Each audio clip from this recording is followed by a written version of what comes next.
آج کے پروگرام میں ہم ایسے مخصوص مریضوں کے لیے میڈیسن لے کر آئے ہیں جن کی تعداد ہمارے ملک میں ہر گلی ہر محلے میں اس کے مریض ملتے ہیں۔ اس کے مریضوں کی ایسی قبض ہوتی ہے کہ ان کو پیاس شدید لگتی ہے، منہ اور گلا ان کی خشک ہوتا ہے، خوراک کی نالی خشک ہوتی ہے، مکت تک آنتیں ہر چیز خشک ہوتی ہے، اور اس خشکی کی وجہ سے ان کا پخانہ جو ہوتا ہے وہ انتہائی سخت ہوتا ہے۔ بڑی مشکل سے پخانہ کرتے ہیں، ایسا ان کا پخانہ ہوتا ہے جیسے کہ جلا ہوا ہو۔ تو جب وہ پخانہ کرتے ہیں تو ان کو لگ رہا ہوتا ہے وہ بڑی سختی کے ساتھ کر رہے ہوتے ہیں، کیونکہ ان کے اندر مکمل خشکی پائی جاتی ہے۔ بسم اللہ الرحمن الرحیم۔ السلام علیکم۔ عوان ہومیوپیتھک سینٹر سے ڈاکٹر محمد ارشد عوان آپ سے مخاطب ہوں۔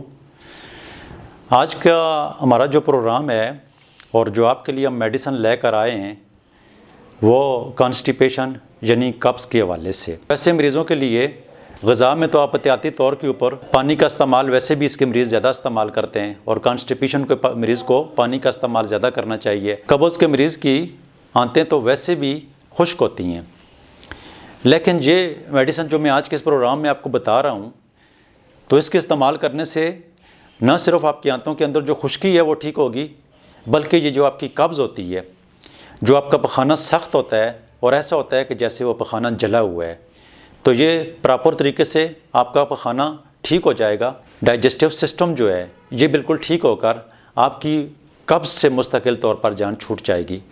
یقینی طور پر آپ کو سمجھ آ گئی ہوگی کہ اس پروگرام میں کن علامات کا میں نے ذکر کیا۔ اگر یہ علامات آپ کے اندر ہیں تو پھر آپ اپنے نزدیک ترین ہومیوپیتھک ڈاکٹر کی کلینک سے یہ میڈیسن برائیونیا 200 میں تیار لے کر استعمال کریں۔